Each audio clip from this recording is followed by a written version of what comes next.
who's number one and who's number two at McLaren today then? I think Lando was number one beyond any doubt. Then how come the number one finished number two? Once the team makes the decision, the driver has to comply. You may not like it. This is life. It happens. Do you think McLaren should pay both drivers the win bonus? 100%. I don't subscribe to this business of doing simulator racing till 3 o'clock in the morning. I don't like it, but what a driver does after he goes home after qualifying and finishes is his business and not really anyone else's, unless they're doing something ridiculously stupid. Hello and welcome to Formula for Success. I'm David Coulthard, and sunning himself somewhere on holiday, far away.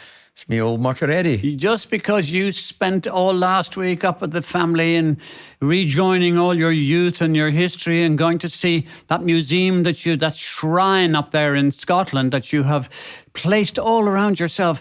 David, I'm in the sunshine and it is magnificent and I've got all my vitamin D sorted out. So here's my to everybody. Good morning. Yeah, which country are you in? Or are you being non-country specific? I'm in France at the moment between Cannes and San Rafael, a lovely friend's house that I've just taken for a few days and enjoying the weather. Yeah, it's really nice. I didn't think for one moment that you'd rented somewhere. I knew without asking it would be a friend's house that you had borrowed. It's funny. Well, it wasn't. It was a bit of a barter, you know. These things happen. You give things to a friend and friends give things to you. So you should know about that. That's what friends are for. Well, apparently. You don't have that many friends. You only have girlfriends. That's all you have. I have one girlfriend and she's amazing. Thank you very much. I agree, by the way. Yes, I appreciate that. So we got to be in your best behaviour because we do have a virtual audience watching. Oh, no. Yeah, a lucky few of our FFS club subscribers are online and we'll be answering some of their questions a little bit later. But first, I think we need to get into the hot topic, Budapest. Great. Now, it was a great Grand Prix, absolutely stunning, off the back of the British Grand Prix, which was stunning. And then, as you mentioned, I shot up to Scotland directly from Silverstone and then into Goodwood, which was an amazing weekend. So, you know, it's been a brilliant few weeks of sport if you're not the England European football team. Or Scottish. Or, well, Scottish, fair enough. Quietly forgotten that by any chance. Go on. Yeah, it was a long time ago that we had our 5-1 gubbing by Germany. But Budapest, you weren't at the track. I was there. I was in the comm box. And it was, you know, I don't want to say, I said at the time, opening old wounds. That was a bit of an exaggeration because clearly there are people with actual wounds rather than, you know, being, you know, boohoo, being asked to move over in a Grand Prix. But if I think the purity of the best person winning and putting to one side that of course you need a team, of course you need a great group of individuals coming together with a desire to build you a car and put it on the track. But the drivers are still the stars of the show. That's the fact, isn't it? So it was a little bit uncomfortable to see it being played out in the way it happened. What was your view at the time? Were you throwing things at the television or were you loving it? You see, David, you think this from a driver sitting in the cockpit, and I see it as a team principle with all the staff and all the commitment and their families and the suppliers and everybody else, including, and most importantly, the sponsors. And I have to see that everything is being done right and correct. In the decision of the team, Andrea Stella, he made a decision which he relayed through his team engineer and various things to Lando. There were certain advantages that Lando was given because he was given an early chance to pit so as to cover off Lewis Hamilton. And that was the reason. Otherwise, the guy in front, which was obviously Oscar, had full rights to that position. So when it came to the position, and I suppose there's other things that probably may have gone through their mind. You know, we screwed up with Oscar in Silverstone over the stacking situation or whatever. I don't know what goes on in a team, but I'm just thinking as a team principle, the right decision was made, absolutely. And because full marks to Lando when it's all calmed down, because what he said to me, which was the most emphatic moment, and that is, I lost this Grand Prix off the line. And that's a fact. It can never happen. Oscar was so brave into that first corner. The three of them going together, that was a magic piece of driving. I loved it. Obviously, we know we know that Max got done for it by going wide and gave that place back wisely. He didn't want to give that back either. So it was a great Grand Prix, and I think that was the right decision, because once the team makes the decision, the driver has to comply. You may not like it, and I know that you were the subject of some of those things against Kimi, for example. I can speak about Ralf Schumacher never been really happy with me over telling him not to pass Ralph Damon Hill. This is life. It happens. I think Oscar thoroughly deserved the victory, no question about that. A seventh different winner from this season. It's an incredible season of Formula One. I just felt that it could have been communicated better. Totally agree with you. And I said it in comms before the race started. I was like, Oscar, this is his moment to get his elbows out, because it just started to feel that, you know, the results were going Lando's way. And then if you start getting a clear points leader within the team, then the team then has to support that person if they're in the battle for the World Championship. Of course they do. Coming back to what we said at the beginning, the Drivers' Championship is the priority. That's where all of the fans around the world are observing. I know you would say, yeah, but the constructors is where the money gets paid to the teams. But, the two sort of things go hand in glove. I just felt that having the race engineer have to give the instruction, and of course in modern Formula One, it's played out for all of us to hear pretty much, within a lap or two of when it's happened real time. It just put the race engineer and the race driver relationship under a little bit of strain. As you could say, Max and his engineer, GP, the relationship feels as if it's under a little bit of strain right now, just because, tensions are running high. So I think we just need to cover off again the rights and wrongs of how McLaren managed this race victory, because it has been a split reaction, and I feel that it slightly took away from the absolute joy and happiness of Oscar getting his first victory, because you've got Lando there going, yeah, okay, I've taken the instruction, which he should. I did it. You've given it to drivers. You need the team. There's no question. But when you think of the legacy of this sport, when you think of the history of this sport, you're looking for those exceptional drivers, those fighters that, do things that we couldn't do and say things that we wouldn't say. So I just wonder if having all this sort of team nice and we're all doing this together only works until it comes to the crunch point, because the crunch point will be, let's assume McLaren continue this amazing growth of how the team is performing and has been the most improved team of the last 12 months. Let's say we're into next year and it's basically Lando and Oscar trading victories. It's going to come to a head, and no amount of remember the team, no amount of listen to the instruction will get in the way of an absolute desire to be a champion. We know Senna wouldn't take team instructions. We know Schumacher wouldn't take them. We know Vettel didn't do it. Max won't do it. Lewis Hamilton, there was a situation in Malaysia where he was asked to move over for Nico and he just didn't. There was another event where Lewis basically didn't take, I looked this up earlier, so bear with me. Abu Dhabi, when they were in that battle for the World Championship, Lewis was backing Nico up into the pack, hoping the pack would then overtake him. That was pretty uncomfortable for Mercedes, because they're just wanting a driver's championship. They don't want any incident or accident. So where do you sit in that? Take away your team principal hat. Where do you sit in that situation? Because it will come to a head. There's absolutely no doubt it will come to a head. And just to endorse what you're saying, it'll come to a head because in the very short time that he's been in Formula One, Oscar, as I said in the programme, I think last week or the week before, that he is destined, in my opinion, to be one of the greats of our sport going forward. Can I say the same about other people there? Absolutely.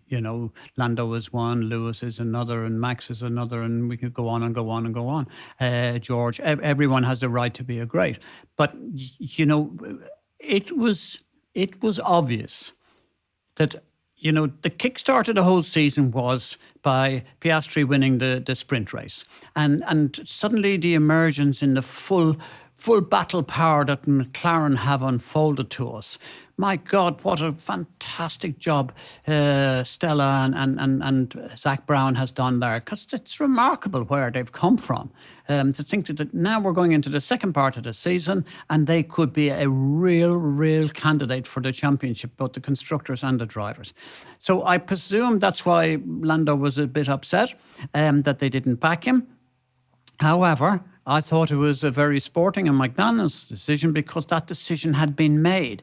And once you make a decision, it's about management and the structure and the belief and getting people to believe that you're strong mentally as a manager. And I think that what Stella had to do was not something that he wanted to do, but he felt he had to do to make sure that he created the right balance in the team going forward. So my thing is that I think the right decision was made.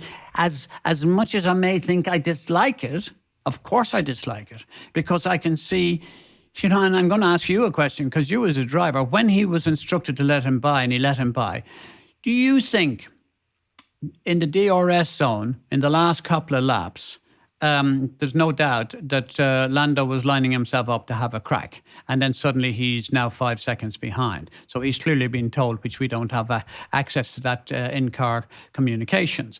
But there's no doubt he was told to back off and stop being a dick, and or whatever you call yourselves these days. Just back off. This is not clever, because then you could have the two crashing to each other, and no one ever wants. And so from a team point of view, first and second or second and first, it's the same thing for them. It's the same number of points. It's the same thing. And I liked what he said. He said, Lando, you're going to need the team in your fight for the world championship. So therefore, this is a mark that Oscar will back you beyond any doubt going forward. And I do believe, therefore, that will be, I am sure, what goes round comes round. It will play itself out right. Well, okay, what goes around comes around. I moved over under instruction in 97 in Jerez after Jack and Michael came together. I wasn't aware that Ron Dennis and Frank Williams had an agreement that if McLaren didn't get in the way of Williams' strategy for Villeneuve to finish in front of Schumacher, then Williams would not get in the way of helping McLaren get more points, and ultimately that's what happened. Jack and Michael touched. Michael goes out of the race. Jack, who is aware of the agreement, starts to look in his mutters to let me through because I'm in front of Mika, and the team are telling me to move over to let Mika pass, and it was a kind of ridiculous situation which was very frustrating for me at the time because I knew nothing until I was given the instruction in the cockpit. 98 Melbourne, I did know because we had a quick car, unreliable, and the agreement was made before qualifying. Whoever came out of the first corner first would remain unchallenged so we could drive and manage the pace of the cars to try and avoid them failing. Because when we tested them at full speed, the thing kept breaking down. It worked in as much that we finished 1-2, but it was that controversy of me moving over and then giving the place back to Mika because he led into the first corner. So a couple of victories that went away. Also moved over for Damon Hill in Monza 95. I never got those victories back. So the whole thing about what goes around comes around. Mika moved over for me in Suzuka when he was running third and I was fourth, pulled over on the last lap. I overtake him. I finished third, he finishes fourth because he didn't want to do the podium in the media ceremony. He buggered off to the airport. It's hardly giving back a victory. So when you look at people's careers, you don't tend to look at the team and go, oh, they've had 300 victories or 100 victories. But a driver, you do. It's a bit like a footballer. How many goals did he score? So there's 2 victories that Lando doesn't have on his CV that I can recall, which was Monza when he held position for Daniel Ricciardo when he was quicker, and now. So this is where I get uncomfortable with it. So how do we explain that to our listeners? It's sensible. I mean, David, you're sounding like a bit about, oh, me, why me, why me? For Christ's sake, will you get off the fence and stop being a complete, I won't use that D word again. But anyway, because that's what you sound like. You sound like a person when you finish with Red Bull, you've never wanted to take your overalls off. And the truth is that you never have. because you're just completely indoctrinated by this goddamn sport, and you just feel that you're still a driver, despite the fact being well into your 50s by now, and Early 50s. Several hundreds of relationships since. The facts are that, David, get a grip, man. Get a grip, get over it. This is not your life. Yes, you're a brilliant commentator, you do great interviews, and you do this, that, and the other, and the sponsors and everybody loves you. But you're going off to Cape Town to do another drive-through and race around the streets and do skirts. You're just addicted. You're a lunatic. That's the problem. No. You remind me of John Watson. He's a bit the same. I saw John at Goodwood. He was in good spirits. Right. I'm over it. I was over it from when I left the paddock in 2008. No, you're not over it. You're telling yourself you are. Are you really? I am. I am very much over it, and I'm almost over you.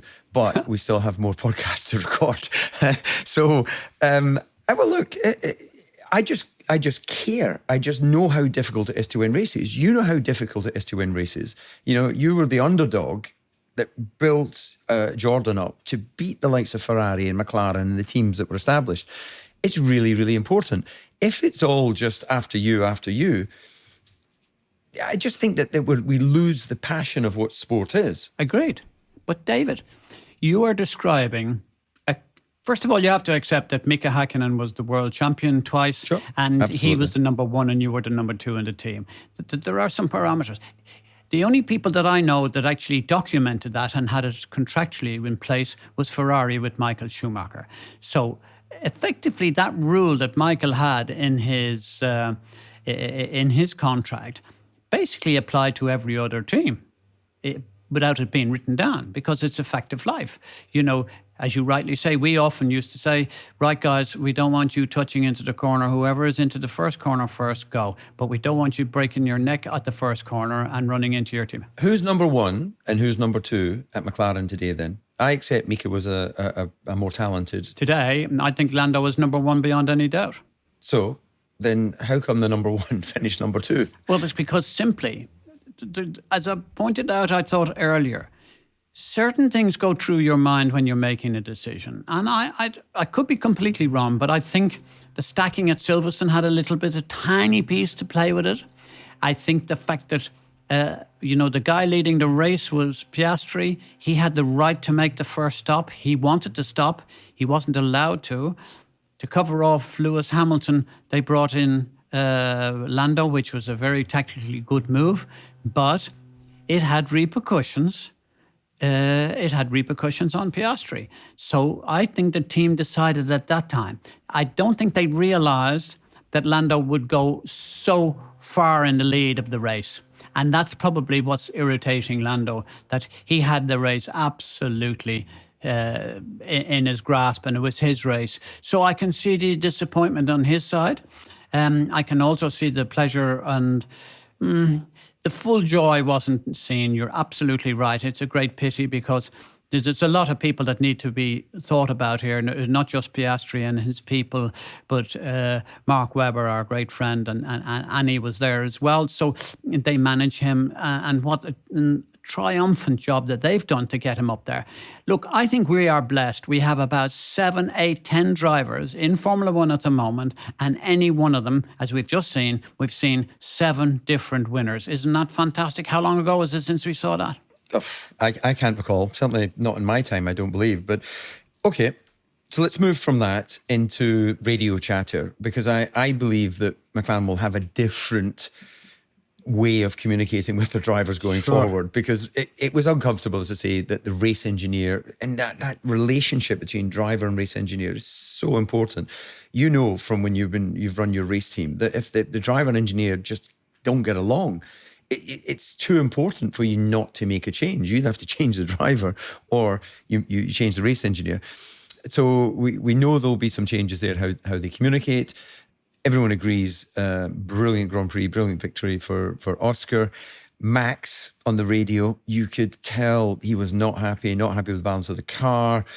His race engineer, GP, always sort of good at saying, okay, Max, let's just focus. Keeps a very calm voice. We've discussed this in previous shows that, the race engineer He's isn't brilliant. just yeah, absolutely. He's not just a vehicle dynamicist, he's a sports psychologist as well. You need to be with Max because, Max is not any ordinary individual. He's a very, very special guy. Yeah, strong-minded, great champion. No, and as we saw the race unfold and Max is coming up behind Lewis, having been out of sequence on the tire stops, you could almost sense something was going to happen.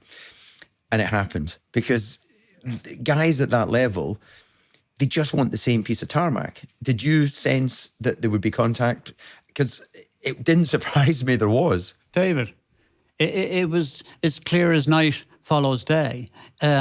First of all, we've said this a couple of times, which will be good for Lando. If I remember, don't go in the ring, Lando, don't go in the ring with Max unless you're well prepared. That's number one. And don't take him on at every corner, make it stick.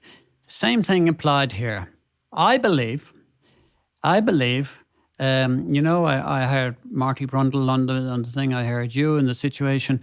I do not hold Max responsible. And anyone who thinks that a world champion and with the stature and with the style of driving that Max Verstappen has, if you're trying to tell me that he was going to sit behind Lewis Hamilton until the end of the race, well, then I think you're not watching the same race as I'm watching. So it was inevitable as to when it was going to happen, but it was inevitable. Where can it stick? And the only way it really could stick, and what I liked about Lewis, he let it build up, and then he had his best chance on the main pit straight with the DRS, and he moved to the inside of him, which is the perfect place to go. And here's my situation. I'm trying to figure out, who did what to who. And I'm saying that Lewis's front right wheel pitched Max's rear left wheel up into the air. So there's no doubt that Max was ahead. Whether he was going to make the corner or not, we don't know. But the fact is that for me, that is a racing accident. And if he had got a penalty for that, I would have said it would have been very harsh. Yeah, look, I tend to agree. Max is locked up, so inevitably he's going to continue to keep going straight at that point. Lewis has clear sight of him, so it's not like he's a surprise. He's there. The point at which the contact was made, it wasn't like a torpedo arriving. The move was on, and they were battling. You could see it in the mirror. He tried to cover it off. Yeah, exactly. So I do agree. It's a racing incident between two of the great names in this sport. 10 times world champions there in one hit. Yeah, absolutely. So it just seems to be they're a bit like oil and water, though. They don't mix well. But in fairness to Lewis, I've got to say, you saw him in the pen afterwards, going over to Max, shaking his hand, Max saying, we'll talk about it later.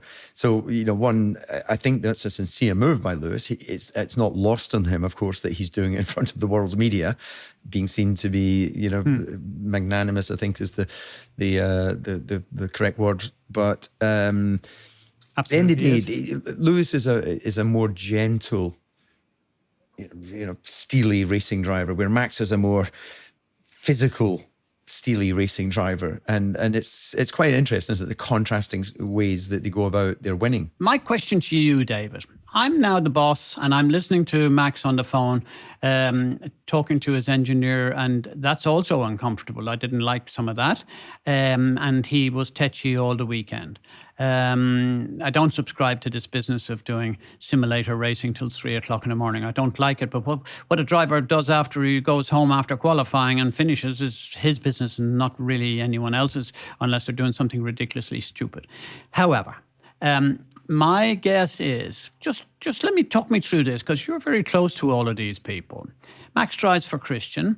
And Toto has made it very clear that he wants and will get Max into Mercedes, if not by 26 and hopefully by 25. Now run that through my mind. When people and when drivers make those kind of comments, I have to think the conspiracy inside my head tells me, oi, is this something that's unfolding? Now, it's probably not. And I would imagine that it's completely and utterly cupboard wash and stuff like that. But nevertheless, it did go through my mind. Is Max, because we clearly know that Max's father and Christian don't get on, and a lot of this revolves around Helmut Marko. So where do you see Max next year? Oh, sorry, in 26, first of all. 26. Well, I've not personally had sight of the contracts, but if I believe yes, the and sort me of paddock rumour, then he has a contract. He'll be in Red Bull. And I think as long as the car and the team give him a belief that he can battle for Grand Prix victories, I don't see that changing. I think he's comfortable there. I think he's happy there. And as we've seen with Lewis, just because you decide to go somewhere else doesn't mean that you're going somewhere better. You know, at the moment he made the decision to go to Ferrari, Ferrari were stronger than Mercedes. Right now, Mercedes, you know, they've scored more points up until the weekend in the previous 5 races than any other team. So they've been doing a good job. Brilliant comeback from a difficult start to the year. So you're really rolling the dice of where the future performance will be. The only time, and you know this as well as I, that when teams are winning, that everybody's looking at each other, nodding, going, "How great are we? We've achieved our technical targets." And then that same team, whether it be Red Bull after the Vettel years, who the focus was on the engine, saying the engine wasn't performing. You know, it's always easy to sort of point a finger at something outside of your own control. I remember at McLaren, if we ever had any issues, Ron was quite comfortable for it to say it was the issue with the Mercedes because he didn't build the Mercedes engine. So within these marriages of convenience, there's always a little bit of finger pointing. But when off the back of success comes lack of success, and then everyone starts looking at each other going, well, I was part of a winning team. Which one of you is getting it wrong now?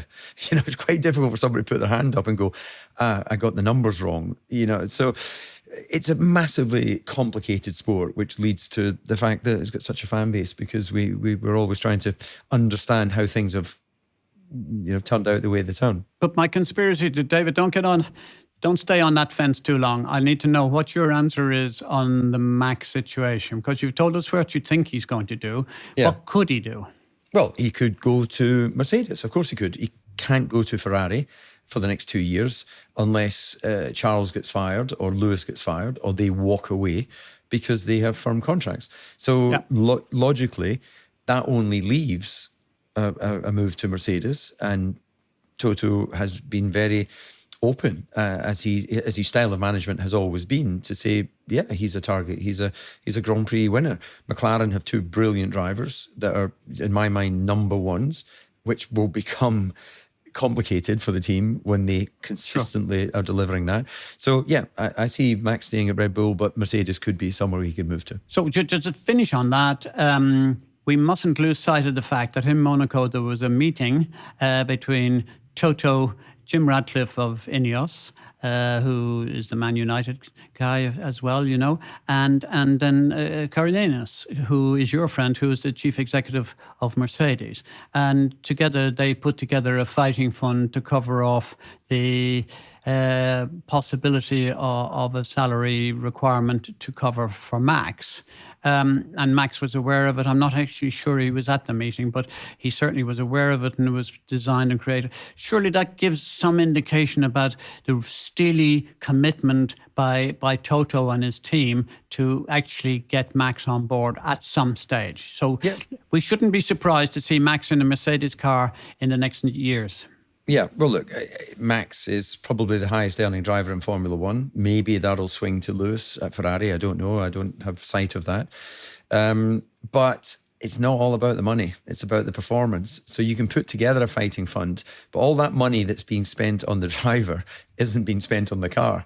So I think you would have this battle in your own mind where you get a budget and you're trying to allocate as much into R&D, but to get the best drivers, you're having to pay a lot as well. So let me ask you the question. How did you play that out? And I totally expect and respect the fact that you weren't dealing with the sort of budgets that a Mercedes would have or a Red Bull would have. The one that comes to mind very clearly, the drivers for me, do I think anyone got more than a couple of million at that stage? We're talking about, 2000, 25 years, 30 years ago now. So that was the kind of money. And then when Damon came, his demand was ridiculous by my standards. And I said, listen, Benson and Hedges, it's very simple. You want him for publicity. You want him because he's British. You want him because he's a world champion. That's fine. But he would not be my choice based on the money that he's costing. And you either stump up the money or you just let it roll. And they stumped up the money, which I was very glad about because I didn't have to pay for it. Okay. But that was money. Was it not in your mind that's money that you didn't have to spend on the development of the car? No, that's money that I thought that I kept saying to the sponsor, well, if you had that money, why didn't you pay it to me in the first place? But then Nigel Nordrich, he's well able for me. Oh, my God, he used to be able to put me in my box because I was probably a complete irritant in his ear every day. But anyway, look, Nigel, a great man. He supported Jordan such a long time. That was fantastic. But the reality is that I always wanted young drivers because they were a better value. And I wanted to see. So, for example, had I been a team, I would have gone absolute balls out to get somebody like Piastri. And that's the kind of person who would have fitted perfectly with me. After this win, do not be surprised if he goes on to be a very, very strong driver and competitor in that McLaren team. That's for sure. And Lando needs to watch himself. 100%, which is why we're discussing the whole way it played out and the management of that race publicly, because it will come to a head. As we've been going through the year, it's really been Lando that's been finding that last little bit in quali and finding the race results. And yes, Oscar had that sprint race victory, but they now have a great problem. They now have two guys who are Grand Prix winners. It's an unbelievable problem to have. Yeah, absolutely. And we wish them well. So I've got one question for you, David, please, before we move on from this. And that is, there was a similar sort of tetchiness that we heard on the comms and various things between Alonso and Aston Martin. And it shouldn't be a surprise that Lance Stroll finished in front of Alonso, which not many people would have expected, given the fact that they were alongside each other in the grid. And I think Lance did a very good job. But, my mind keeps going back to Brazil and watching how cool and how structured and how unbelievable a driver is like Alonso. Do you think he's now getting frustrated and do you think he's looking for a way out, or do you think he's just going through a bad patch? I think he's just going through a bad patch. I think he's made his bed. He with full sight of his age and his opportunities, he extended the contract with Aston. Can he really have signed that with the youth and vigour of belief that within 2 years they're winning world championships? Well, look, anyone can believe what they want to believe. I suspect he has to believe that they would have continued their development and then he would be in a position to fight for race wins. Yeah. But the way they've kind of slipped in the development race, it knocks your confidence. The momentum he had when he first joined that team, you saw the joy and happiness in his driving. But either he's slightly gone off the boil because of frustration or Lance has upped his game. So impossible to truly know. But the old expression, time stands still for no man. Very true. Last question, DC. Still while you're tucked away up in that perch of yours. Do you think, because a couple of people have said to me, oh, what's happening at Red Bull? This was not like how it was at the beginning. Do you think that they're missing Adrian Newey? And, for obvious reasons, I'm not going to answer that, but I'm asking you that. I don't think that let's say the more competitive field is down to the fact that Adrian, a few races ago, said that at the end of next year or the beginning of next year he'll be leaving the team. It's ridiculous to imagine that just because it's not share price, it's not who's the founder of Apple, when he passed away, the share price dropped, even though they had an incredible stream of products that had just been launched. Steve Jobs. So the stock market is a lot about emotion. Race car performance is about what you've delivered. What have you physically manufactured? And the fact that Adrian has decided his long-term future isn't with Red Bull, would be as fanciful as to when you eventually get off the fence and announce where you've managed to barter the best deal for Adrian. We're just waiting for when the announcement of going to Aston Don't hold Martin. your breath, David. Don't hold your breath. So when you eventually announce to us all, hopefully through FFS, first of all, that Adrian's going to Aston Martin, do we suddenly think their performance is going to gain half a second just because of announcement? Of course not. He's got to then start the long journey of getting to know the team of people, getting to know the facilities, bringing his vision forward. That can take years. It took 5 years, 4 years at Red Bull for that success to come. You and I are going to be old men. First of all, I must say, David, you have made a statement which you don't often do, because you don't often come off the fence. And you've made a position as to where you think that Adrian may or may not be going. And I would say to you, one, that I cannot believe that what you said is currently in a situation where you can justifiably say that as a fact. Well, he's not going to Ferrari. Well, they've said, why do you say that? Why do you say that? I need to know that. Because a very senior source has said no. So he's not going to McLaren because why is that? Why would you take Adrian unless it's linked to road cars? Why would you bring Adrian into something that's working right now? McLaren have found a trend of development. I think what you've just said is extremely fanciful. And if you can remember the kind of things that I have come up with and that Adrian has come up with, it's still absolutely in the melting pot. And I think what you've just said is inaccurate and it's fanciful. Okay, well, you got off the fence. You always say I sit on the fence. Where's he going then? Well, why am I going to tell you? Well, you're telling me where I'm wrong, so why don't you share with me where we could be right? Well, I have to tell you, the reason why no one will know is because maybe, for example, just think about this. It's a summer period. He was in Goodwood. He had a car, the RB17, which is massive piece of machinery, but it's a track car. So it's fantastic, and he's still working with Red Bull. So,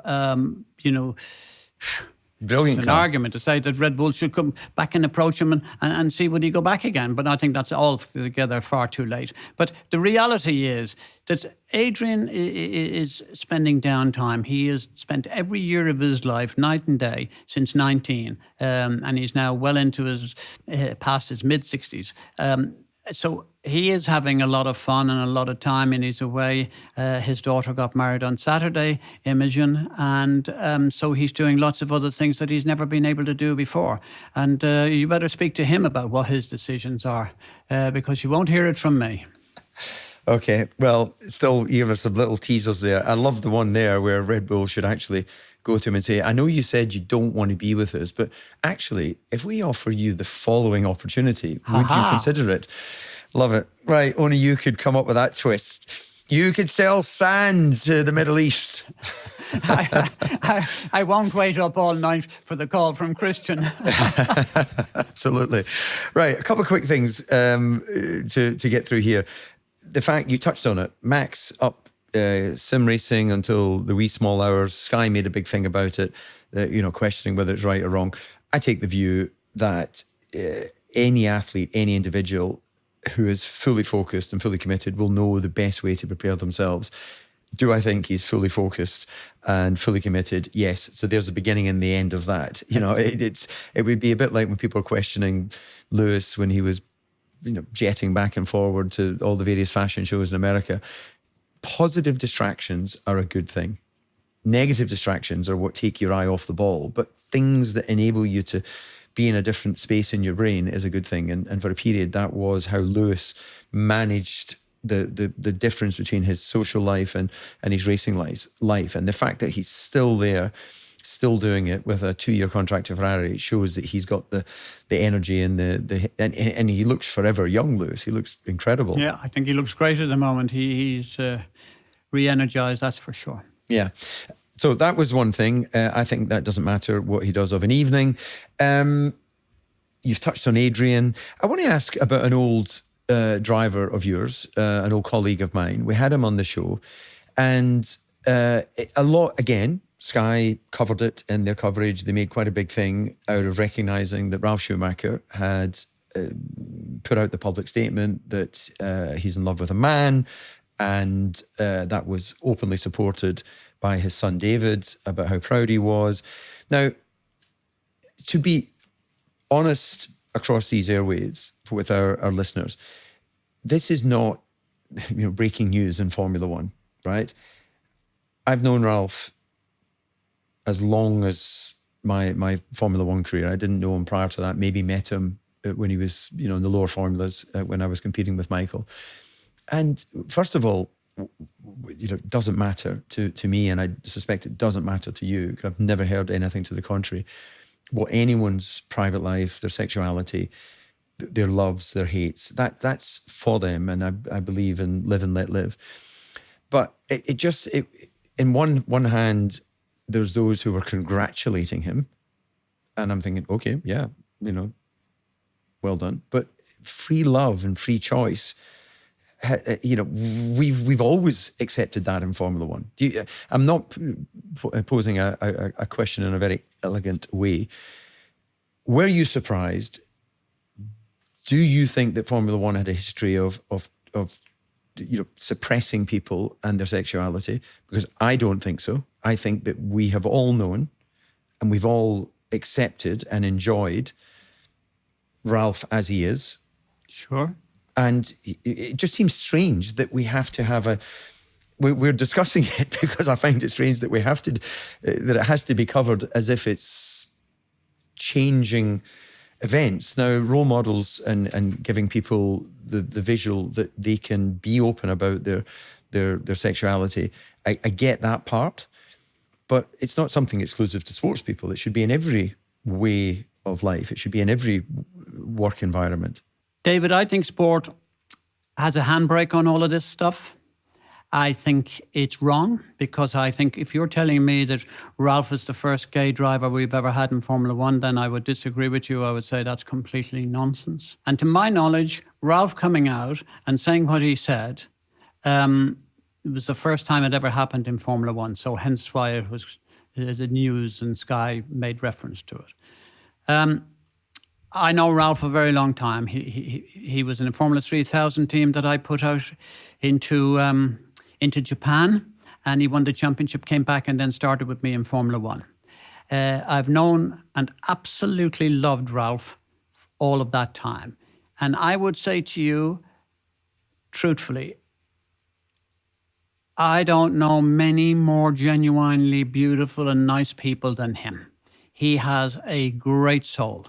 And you could see that things have changed. He lives in Cape Town too. He has a small hotel that he works there with, and it's absolutely, he makes magnificent wine. He is an amazing guy. And if you look at his history and what he does, now with the TV, wine in Slovenia, the reds, the whites, the rosés, brilliant. And then the apartments, he is a workaholic. And he's met a guy called Etienne, and Etienne is his partner for the last 2-3 years.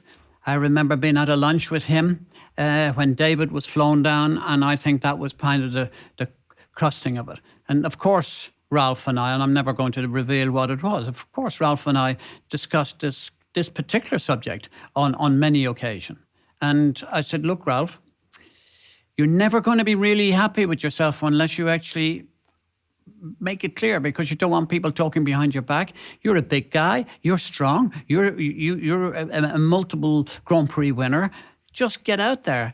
If that's how you feel, say it, man. And I wrote to him every day last week as he was going, because he was saying, oh, what do you think the reaction in Hungary would be? And I said, I think it would be joy and happiness, because a lot of people knew, and this was just confirmation. I'm overjoyed. I think Ralf will have a new lease of life. I think he has that big millstone taken from around his neck. And I know you seem to think that, everyone's sexuality is free. Yes, it is free, but it's not free in sport. And motor racing is a particular example. If you're telling, we've already said that. There has to have been gay people in Formula One in the past. Of course there was, as there is in every walk of life, because it's it's a fact of life and we need to embrace it. I mean, it should not be put away in a closet and it should not be locked away. People should come out and enjoy their life as they are. Well said, EJ. Not often I agree with every single word you Oh say, my God. but you were I never great want to hear with that again. I know, absolutely. Well, we wish Ralf all the very best in his new partnership, which, as you say, has been something that's been developing for several years, and we wish them many, many happy years together. Right, EJ, as I mentioned a long time ago, it feels like, we do have some of our FFS club massive anchors. I can't even say the script. The FFS Club Massive. Oh my God. They're watching. So I'm going to ask if they've got any questions for you, because I can't speak. We got Antonio. Hi, can you hear me? Yeah, absolutely. Hi, Thank everyone. you for... Hi, everyone. Hey. So I'll try to be quiet. The baby's sleeping, so I'm trying to be quiet. Are you talking about David here? I just wanted to say thank you for having us here. It was great to attend the show. I don't have any specific question. I wanted just to say a big thank you to David. I've been a fan of him for a very long time. Read all his books, and in particular, the winning formula was very helpful throughout my career. And now it's a recommended reading for my grad students who are studying all things human performance, from professional athletes to military and training. And they've all found it very helpful. So thank you so much for your contribution. And that's all I wanted to say. Antonio, thank you very much. But what if I can make a small request? Can you say something nice about Eddie in as much that he might have influenced you in some way? Antonio, Because he gets so sensitive. I have a very big disliking for you, Antonio, so I'd get off the stage while you've got still a chance. Thank you, Eddie, for the show. You're a liar. You're a liar. You guys are awesome. Thank you. I hope that baby wakes. Well, there's See, he's one a baby nasty sleeping, man. and there's the wife pregnant with another baby sleeping too, so they better not wake You're a up. bit busy boy. You're a bit like know. DC. Yeah. Well, we DC, wish you all the best. Anything to Thank tell us, you. DC? That I love you, EJ. And Thank you, Antonio. Thank you. I know you snubbed me. Yes, I can take it. I've had it before. Are we going to have someone else joining? That was nice of Antonio to come on and pay. No, it wasn't. He was terrible. recognises the quality He of was the winning terrible. formula Your books, for available Christ's sake, online. Are all good That's books. like reading the Beano. It is inspirational. Connor. Okay, Connor. Hi, I just want to say hello to you guys and thanks for all the hours of entertainment you've given us over the last year doing the podcast. Excellent. And you're in Dublin, Connor, is that correct? Yeah, in Dublin. Excellent. Are you from Dublin, or does EJ owe you any money or owe your family money? No, I'm not. I'm from Cavan, so I imagine EJ will They have a eat their joke young about up there, that. David. I got out, I survived. So Yeah, it's good. Well, if EJ came from there, he obviously escaped as well. I was at the Hungarian Grand Prix and there was a guy. I was talking to another Dublin guy, and he was saying that when he was a kid, I think maybe EJ and another family member used to own a tyre store in Dublin, like a tyre service repair next to a filling station. Yeah. Is this true, Eddie? I have been known to be a part owner in many businesses, because my rationale was, if you have a basket of 6 little businesses, 2 will do well, 1 will do amazingly well, and the other 2 will probably fall out of the sky. So on that basis... Explain the maths to me on that. I count 5. That's how it is. How do you think hedge funds operate? They run on a basket of funds. Yeah, but I thought you said 6. Yeah, well, it's 6. It generally is 6, but sometimes it's 10. And what Conor is relating to is, I had a small business in selling second-hand carpets, obviously second-hand I'm not tires. surprised. Second-hand tires, and then I had a tiny little franchise. David might remember the Formula Ford when they do. You could sell second-hand toilet paper. Remember the Firestone Torinos? So I used to sell them. So anyway, look, don't ask me. I'm Jack the Lad. I'm a complete sales. I'm a deal junkie. If I don't get my daily quota of deals or trying to place deals, then I get grumpy going to bed. Okay, and we don't want a grumpy EJ. So anyway, Connor, thank you for that. All right, EJ, well, thank you very much for your forthright views and thoughts. And of course, thank you to our listeners. And anyone who'd like to join one of these exclusive recordings, then they can join the FFS Club by going to www.f1forsuccess.com for more details. EJ, I feel a bit Monday, kind of, well, it's Tuesday, isn't it? A bit Tuesday blues. Do you think it's just because we've had Grand Prix after Grand Prix after Grand Prix? We're rolling into Belgium next. David, we've said it already. I never realised that people like you and Marty Brundle and all of the people that we've, if you like, grown up together on the media side, would take weeks off from, and I'm not sure that's prescribed by the company or by choice. But it just, for me, there's just at least 2, maybe 4 too many Grand Prix. And what I think is so important in life, sometimes less is more. And I can understand that the revenue stream is all geared towards people and circuits and sponsorship, but the stress and the strain that they're putting on people and the logistics about getting stuff around the place, building pieces for the car with crashes and stuff. Wow, we know what it's like to keep cars running at one stage when there was 16 or 18 races. And I still believe that was the best sort of number. And maybe anything 18 possibly is a fabulous number, but into the 20s leaves me cold. Okay, well, just imagine if you were going to as many as that back in your day. I guess you would have loved it back then because it'd be all about the money, all the revenue. David, you got to stop saying things like that.